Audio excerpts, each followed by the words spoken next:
What if everything you've been taught about abstinence is a lie?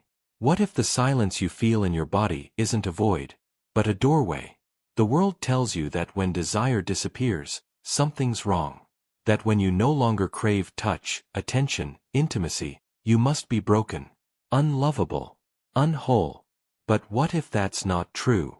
What if that stillness is the beginning of something sacred? Most people will never understand this phase. Because most people are terrified of silence. Terrified of the moment when the body no longer aches for someone else. When the hunger fades. When the thrill of being desired stops defining your worth. That moment is often mistaken for depression, numbness, or failure. But Carl Jung would say it's something else entirely. He would say it's the soul's first whisper. A quiet signal that a deeper journey is beginning, not outward, but inward. The body is wise. And when it grows quiet, it's not because it's empty, it's because it's listening. You didn't plan this. You didn't wake up and decide to withdraw from pleasure. But slowly, quietly, something shifted. You stopped needing validation.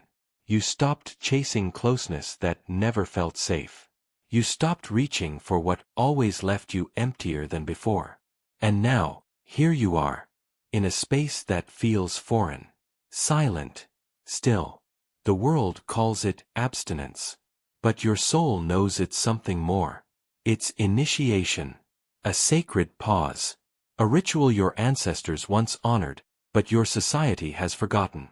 This moment, this quiet, this lack of physical craving, isn't a punishment. It's a portal. A threshold. A sacred invitation into the deepest parts of your being. And yet, you resist. Of course you do. Because everything around you screams that intimacy is everything. That pleasure is proof of being alive. That to be untouched is to be unloved. But what if that's not true? What if the deepest kind of love isn't found in someone else's arms, but in your own silence? You begin to question everything. Every story you were told about womanhood, about desire, about value. You remember being taught to please, to perform, to be wanted at all costs. And now your body says, enough. And that enough echoes through your bones like thunder.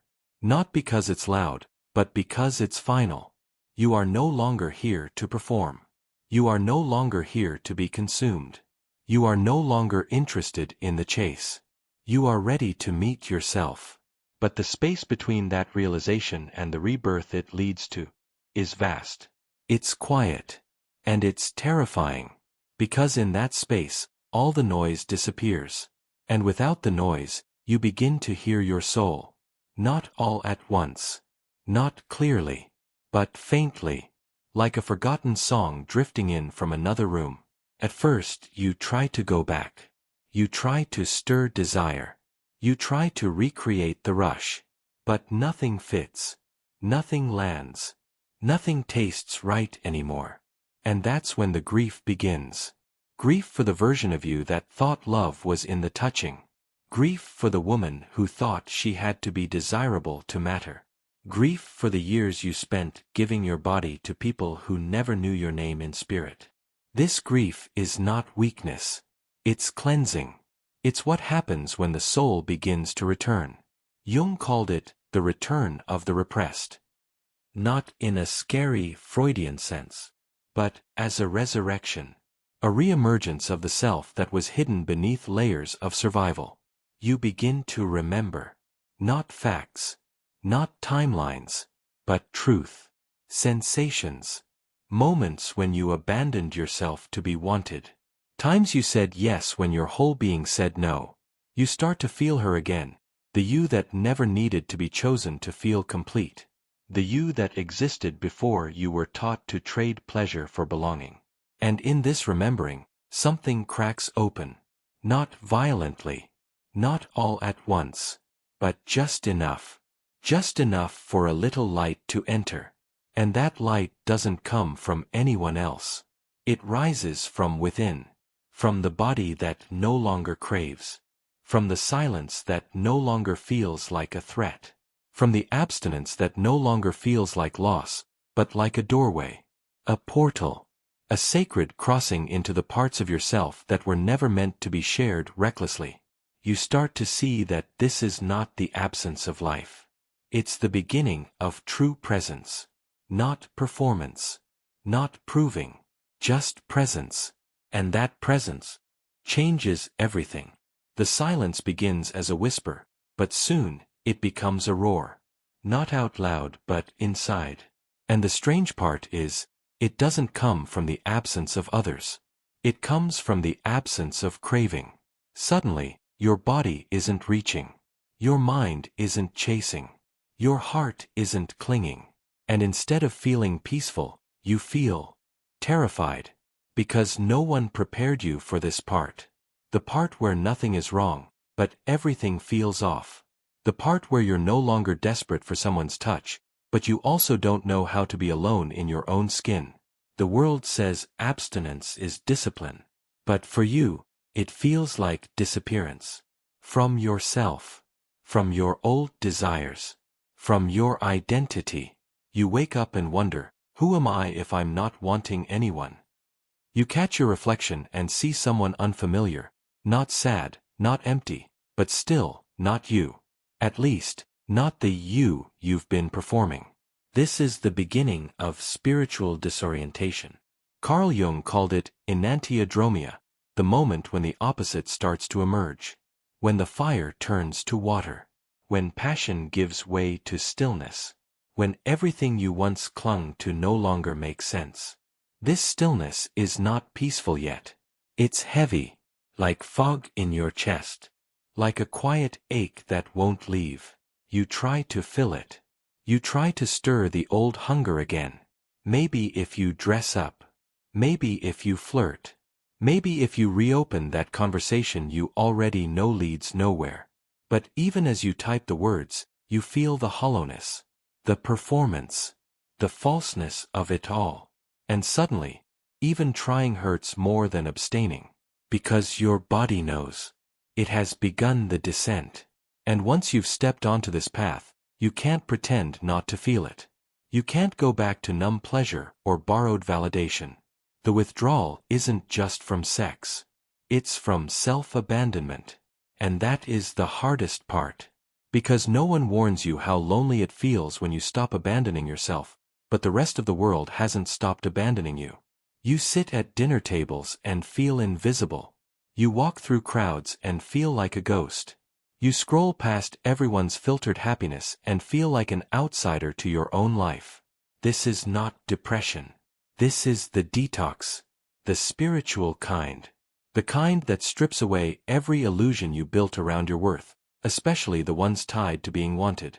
And in that stripping, you're left with nothing familiar to hold on to. You're not the girl who needed attention. But you're not yet the woman who lives anchored in herself. You're in between. And the in-between is brutal. It's the cocoon. The tomb. The waiting room between lives.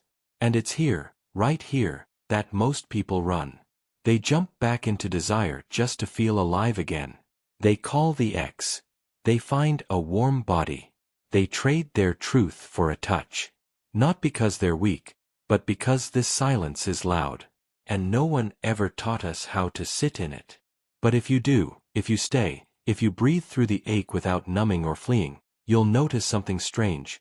Beneath the discomfort, there's presence. A quiet hum beneath the static. A knowing. Not loud. Not clear. But real. And that knowing doesn't say, "You're doing great." It says, "Keep going." And that's enough. For now. You don't need fireworks. You don't need bliss. You just need that one whisper of truth to carry you through the storm of uncertainty. The path has begun. And the body that once cried out for affection is now crying out for authenticity. Let it speak. You stay. Not because it's easy. Not because you feel brave. But because every attempt to run hurts more than the discomfort of standing still. And in that choice, however small, however fragile, a doorway begins to form. At first, it's barely perceptible. Just a shift. A breath. A slightly longer moment between thoughts.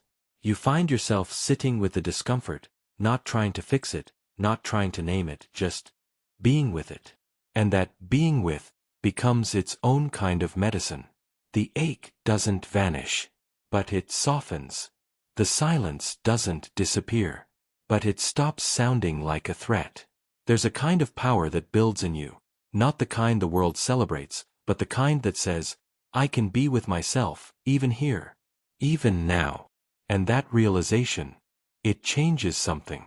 You begin to see how much of your past was about escape. Not from danger, but from depth, from stillness, from the parts of you that weren't pretty, weren't polished, weren't easy to understand. But now, in this season of abstinence, all of it is here. The raw, the confused, the hungry, the wild. And none of it asks to be solved. It asks to be seen. Carl Jung spoke of this moment as a confrontation with the unconscious, the space where all repressed aspects of self begin to rise. And rise they do. You remember old wounds, not as stories, but as sensations. You feel the child who was told she was too emotional. The teenager who learned that silence was safer than honesty. The woman who said yes to things that felt like no in her bones. They all begin to speak.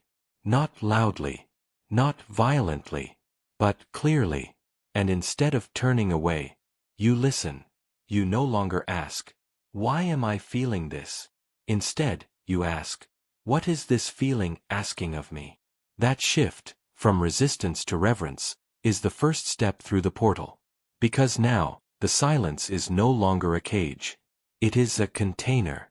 A sacred space in which you are not punished, but held. Not diminished, but deepened. And through that depth, your relationship with your own body begins to transform. Where once it was a battlefield, now it becomes a sanctuary. Not something to be used, but something to be heard. You feel its rhythms, its fatigue, its memories, its boundaries, and for the first time, you honor them. You no longer override your instincts just to be wanted. You no longer betray your no just to feel chosen. You no longer reduce yourself to pleasure, hoping it might buy you presence. Because now, presence is yours. Not borrowed. Not dependent. Yours. And it doesn't come from a lover's gaze. It doesn't come from a fleeting high. It comes from truth. From staying. From witnessing all that arises in the silence without needing it to go away. And that is sacred.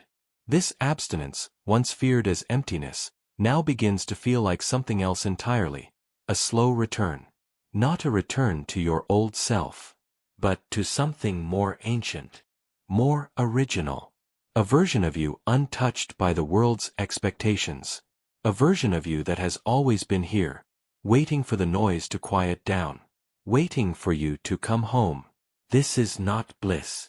It's not comfort. It's not immediate peace. It's deeper than that. It's truth.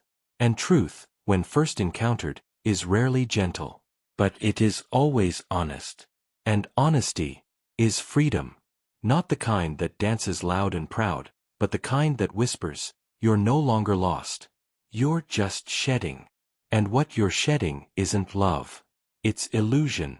The illusion that you needed to be touched to be seen. The illusion that pleasure meant power. The illusion that silence meant failure.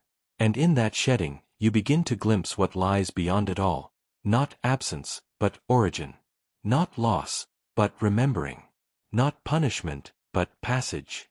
You're not withering. You're becoming. At first, you thought abstinence was just about the body. A physical pause. A season of rest. Maybe even a quiet rebellion. But then something unexpected happened. The stillness began to reflect you back to yourself. Like a mirror. Not the one you use to check your makeup, but the inner one. The kind that shows what's beneath the surface. What's been buried. What's been silenced. Without the constant pull of desire, without the distraction of being touched, chased, chosen, you start to see yourself clearly. And it's disorienting. Because the woman looking back at you is both familiar and foreign. She carries your eyes, your voice, your smile, but there's something deeper there now. Something raw, honest, and completely unfiltered. You begin to notice the patterns. The ways you've performed for love.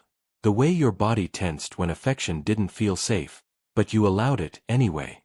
The way you made yourself more agreeable, more pleasurable, more low maintenance, just to be chosen. You see the masks. Not with shame, but with awe. How many versions of yourself you've worn to survive. To be loved. To not be left. And without the fog of craving, the truth becomes piercing. You begin to realize that most of what you called love was negotiation. A trade. A performance. And now that you've stepped off the stage, you can finally feel the cost of it all. Not just in memory, but in your bones. The ache in your hips from clenching during moments you wanted to run. The tightness in your chest from saying, "I'm fine," when you were breaking. The weariness in your eyes from pretending to be light-hearted when you were drowning in silence. Abstinence, it turns out, doesn't just withhold the world from you, it gives you back to yourself. In full detail. In full weight. And for a moment, it's overwhelming. You're not just seeing who you were. You're seeing what you tolerated. What you begged for. What you convinced yourself was enough. Jung wrote, "The most terrifying thing is to accept oneself completely." And maybe that's the mirror you're facing now. Not of judgment, but of truth. And in that truth, you begin to understand why so many run back to distraction. Because clarity hurts. It strips away the comfort of blame. It leaves no one to point at but yourself. Not to shame, but to liberate. Because now you see, it wasn't just that they hurt you. It's that you abandoned yourself to keep them. It wasn't just that they didn't see you. It's that you kept showing them only the parts they could handle. And abstinence. It doesn't let you get away with that anymore. It holds you. Forces you to sit. To stare. To feel. And in that stillness, a voice emerges, not from your mind, but from somewhere older. Deeper. Wiser. A voice that doesn't yell. It simply says, "You're still here. Beneath all of it. You're still here." And for the first time, you believe it. Not because it feels good, but because it feels real. People you chased, but the spaces in you that went silent because no one ever asked what they needed. This is not reflection for the sake of analysis, it's communion. You're no longer dissecting your past like a case study. You're holding it in your hands like a sacred story. And as you do, something begins to soften. The edge of the pain dulls, not because it disappears, but because it's finally being witnessed. Fully. Tenderly. Without performance. Without narrative. You remember moments you swore you'd forgotten. The conversation where you swallowed your truth to keep the peace. The night you said yes to touch that didn't feel safe because being alone felt worse. The day you ignored your own intuition, again, because your fear of being abandoned was louder than your inner knowing. These moments return not to punish you, but to return you to yourself. Because for the first time, you're safe enough to receive them. To say, "Yes, that happened. And I see her now. The woman I was. The girl I used to be. I see her. And I do not blame her. I hold her." This holding, this radical compassion, is what the mirror of abstinence is really for. It isn't here to shame you. It's here to show you how much you've carried, how much you've absorbed, how deeply you've disconnected from your own body, thinking that silence was safer than honesty, that compliance was safer than clarity. You start to realize just how early the rupture happened. How young you were when you first learned to prioritize being wanted over being known. And now, in the stillness of your abstinence, you feel it, the grief of that forgetting. The ache of all the times you left yourself to avoid being left by someone else. It's a quiet heartbreak. Not explosive. Not dramatic. But ancient. And the only way through it is through it. You stop trying to escape it. You stop labeling it as weakness. You stop performing healing like it's another identity to wear. You just stay in the ache, in the truth, in the unfolding. Carl Jung said, "One does not become enlightened by imagining figures of light, but by making the darkness conscious." And here, in the middle of your abstinence, you are doing just that. You are not reaching for light to bypass your pain. You are turning inward to meet it. And what you discover there is not brokenness. It's brilliance. A resilience that has survived every heartbreak. A knowing that's lived beneath every layer of pretending. And that knowing is not asking you to be perfect. It's asking you to be honest. To stop making yourself palatable. To stop editing your truth. To stop collapsing your boundaries in exchange for crumbs. Abstinence becomes your shield. Not from others, but from the parts of you that used to betray yourself to belong. You're not punishing yourself. You're protecting what's sacred. And for the first time, that includes you. There comes a moment when you stop trying to fix the woman in the mirror. You no longer search her eyes for signs of progress. You no longer analyze her pain or rush her into healing. You simply see her. And in that seeing, something profound happens. The shame starts to dissolve. Not because everything is suddenly okay, but because for the first time, it doesn't need to be. You're no longer asking her to hurry. You're no longer bargaining with the universe to speed up the process.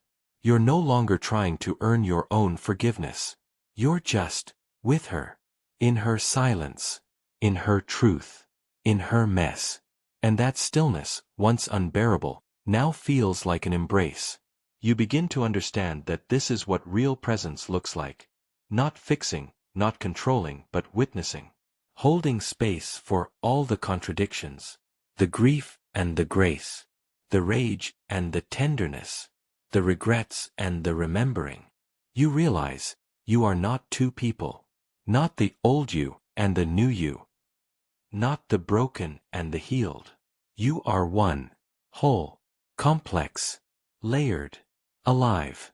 And abstinence is what made this meeting possible. Not because it purified you, but because it slowed you down enough to notice, to feel, to stay. Jung would call this individuation, the process of becoming whole by integrating all parts of the psyche.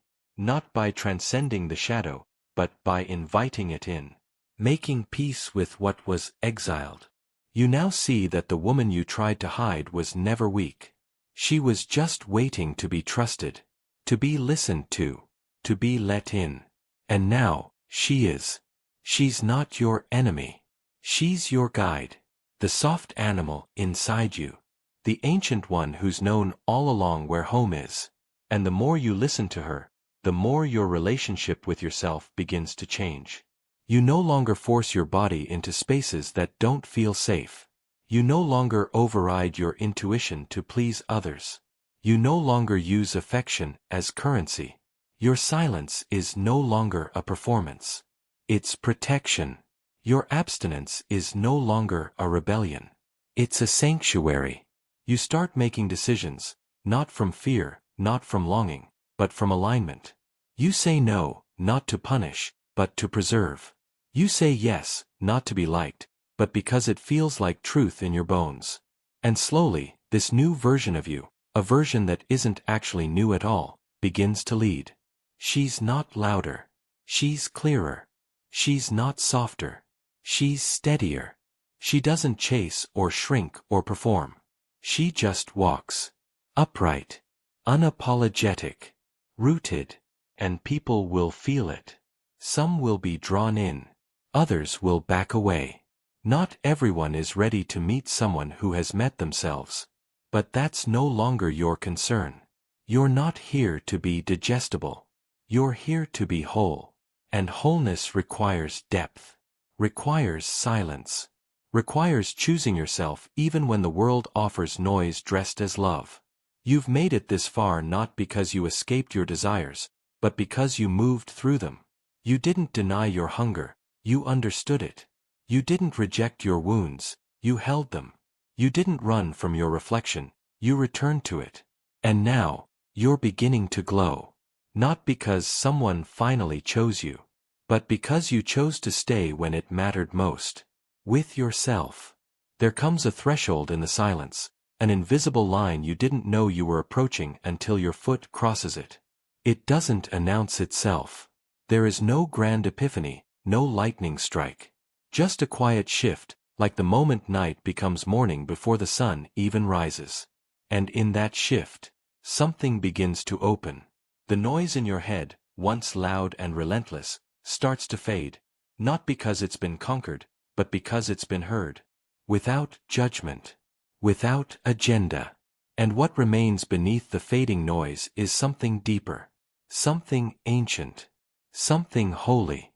You begin to feel her, not the woman you've been performing, but the one who's always been watching. Waiting.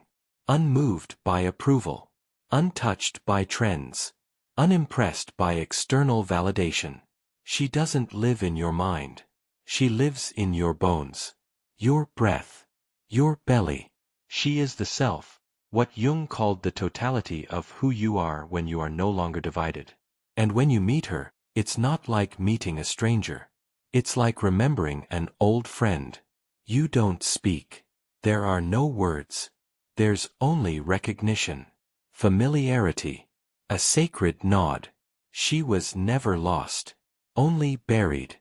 Under layers of longing. Of people-pleasing. Of proving.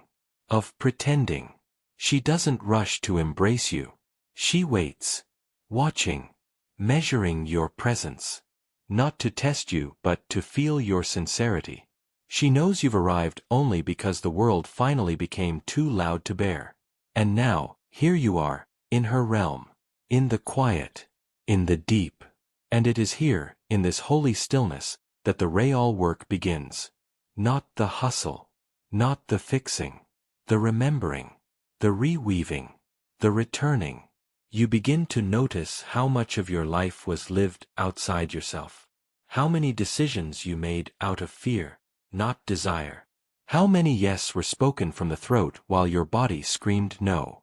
How often you confused connection with attachment, intimacy with dependency, pleasure with worth. But now, with her eyes inside yours, there is no more pretending. You cannot lie in this space. You cannot shrink. You cannot disappear. And strangely, you no longer want to. Because here, in this inner sanctuary, you are not demanded to be more. You are invited to be whole. And wholeness, it feels unfamiliar at first. Because it does not chase. It does not perform. It does not ask, am I enough? It simply exists. With gravity. With grace. With grounded, untouchable clarity. You feel your breath deepen. Your chest soften. Your skin begin to feel like home again. Not a battlefield. Not an advertisement. Not a thing to be consumed. But a sacred place where your soul resides. And she, this inner woman, this essence of self, begins to rise. Not with drama, but with devotion. The portal has opened. And you have said yes.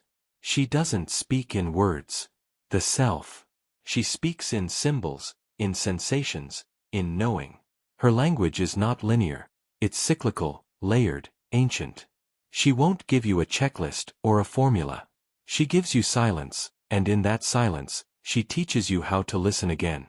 Not with your ears, but with your skin. Your breath. Your womb. Your instincts. At first, this new way of sensing is uncomfortable. You've been trained your whole life to respond to logic, to achievement, to external feedback. But here, in this portal, those tools are useless. You're learning to feel without needing to label. To rest without needing to earn it. To exist without needing to be seen. And in this unlearning, the layers begin to fall away. The layer that thought beauty required validation. The layer that believed love must be proven. The layer that feared loneliness more than self-betrayal. Each one peels back, not with violence, but with grace. You don't rip them off. They dissolve. Because they're no longer being fed. Not by your attention. Not by your belief. Not by your fear. And what emerges beneath them is a clarity you didn't know was possible. A clarity that doesn't shout, it hums. It doesn't push, it pulls. It doesn't ask, it knows.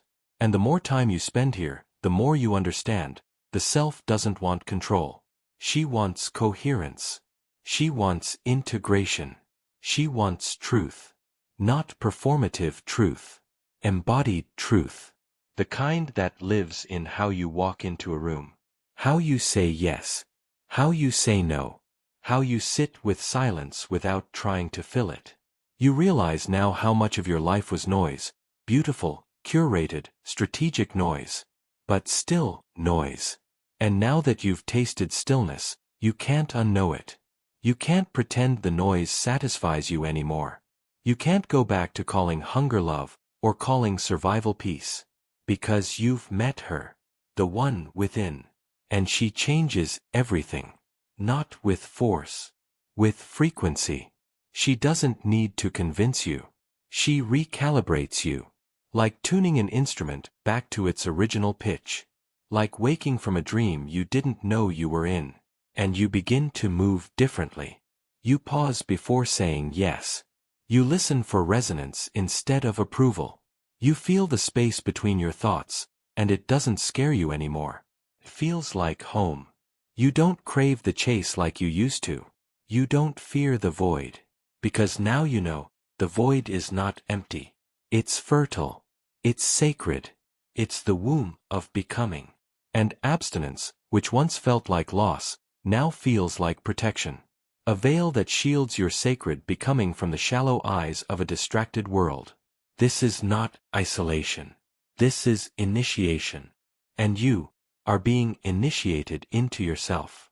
And then, without drama or declaration, a choice is made. Not in your head, but in your body, in your field, in your frequency. You no longer wish to return to the world as you were. Not because you've become someone else, but because you've finally come home to who you always were. The self, this quiet force you've now remembered, becomes your compass. She doesn't lead with urgency. She leads with truth. And that truth doesn't always feel safe. It doesn't always feel easy. But it feels right. You feel the difference now. Between performance and presence. Between being wanted and being witnessed. Between being filled and being fulfilled. And you know, you can never go back to what was. You won't unsee what you've seen. You won't unknow what you now know. The illusion is broken. The cycle is cracked. You are no longer orbiting the gravitational pull of someone else's desire. You've become the center. You've become the axis. You've become the fire. And from this place, you begin to rewrite. Not the past, it happened as it had to, but the meaning, the rhythm, the choice, the way you walk through your days. You stop negotiating your boundaries to keep false peace. You stop mistrusting your own intuition. You stop apologizing for being too deep, too sensitive, too much. Because you now know, your depth is your clarity. Your sensitivity is your radar. Your too much is exactly enough for the life that's meant for you. There's no longer a need to justify your solitude. It is no longer loneliness. It is devotion. It is preparation. It is sacred time where your soul is sculpting your next chapter, not for the world, but with the world as a witness. This is what happens when the body goes silent, not out of absence, but as a sign of emergence. You are not disappearing. You are becoming invisible to what no longer matches your truth. And that, too, is power. Quiet power. Rooted power. Power that doesn't chase, doesn't prove, doesn't announce itself. It simply is. Like a mountain. Like the ocean. Like you. When you stop shrinking. And when people ask you what happened, why you pulled back, why you disappeared, why you're so different now, you won't have an answer they can easily digest. You might just smile. Or stay silent. Because what happened was not linear. It was a portal. And you walked through it. When you begin to live from the soul, the world doesn't suddenly become easier, but it becomes clearer. You see things as they are, not as you wish they'd be. The masks fall off. The noise fades. And you're no longer seduced by what used to distract you. You walk slower. Not because you're lost, but because now, every step is sacred. You speak less. Not because you have nothing to say, but because what you say must come from truth, not reaction. You no longer chase energy that doesn't return. Not out of bitterness, but because your time, your presence, your love, they are not currencies to be wasted. They are prayers. And not everyone is ready to pray with you. You begin to make peace with being misunderstood. You stop explaining your quiet. You stop justifying your solitude. Because now you understand, this space you've carved out is not absence. It's alignment. And from this alignment, a new kind of power emerges. It doesn't roar. It doesn't seek attention. It radiates. Calmly. Steadily. Undeniably. You are no longer available for shallow intimacy. For transactional affection. For love that only wants your body but not your soul.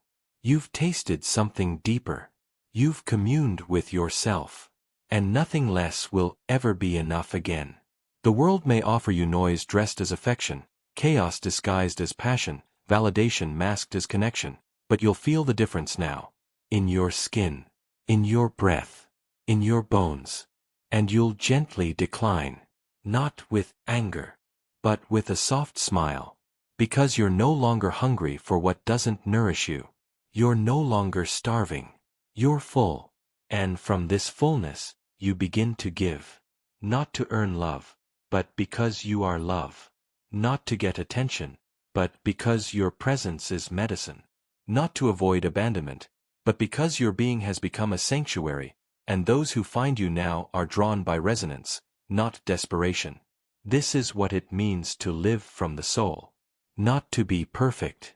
Not to be healed. But to be present. To be clear. To be rooted in the truth of who you are, even when the world begs you to forget. Especially then. Living from the soul doesn't mean you stop feeling.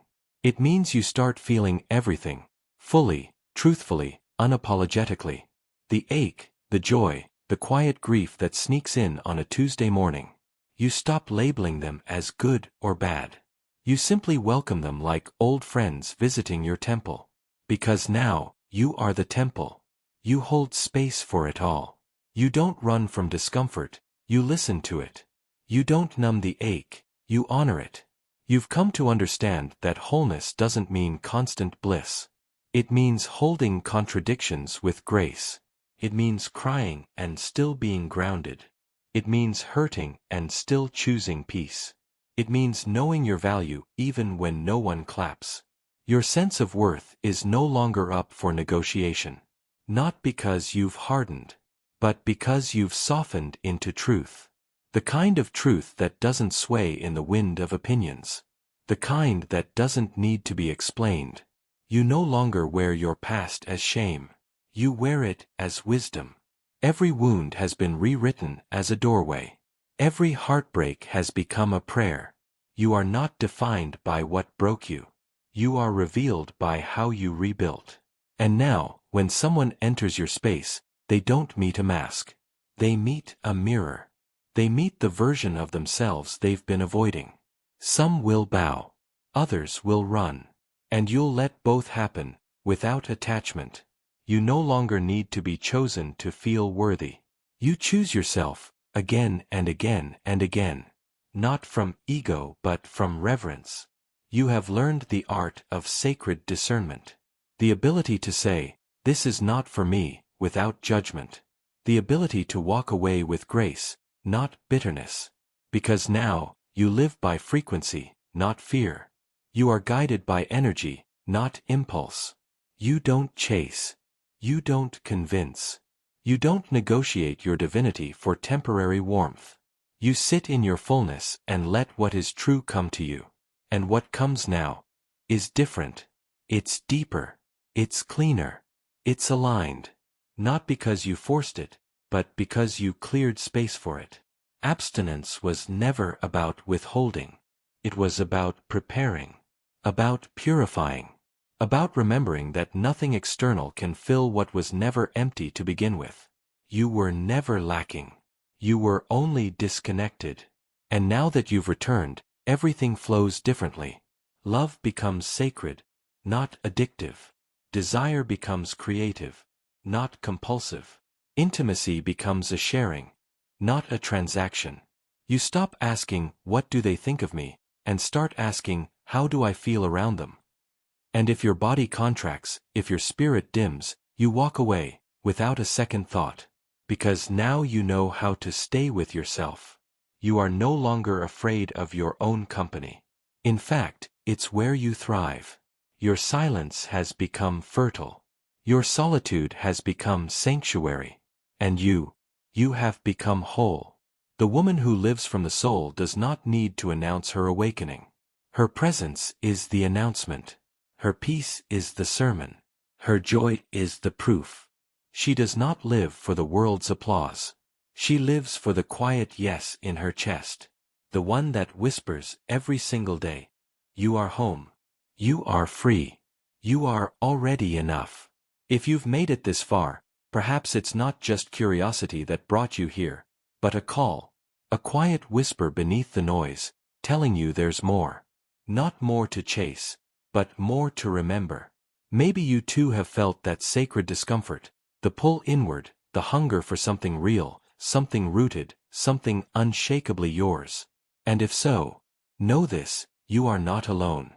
This space is a sanctuary for those walking the path back to themselves. For women who no longer trade their soul for attention. For those ready to turn absence into power, silence into prayer, abstinence into alchemy. So if this message stirred something inside you, share it. Not for the algorithm, but for the soul of someone else who's still searching in the dark. Leave a comment. Let your truth ripple outward. And if you're ready to keep walking this journey with us, subscribe. This isn't just a channel. It's a ritual, a remembering, a reclamation. Because when the body goes silent, the soul speaks. And once you've heard her voice, you'll never settle for noise again.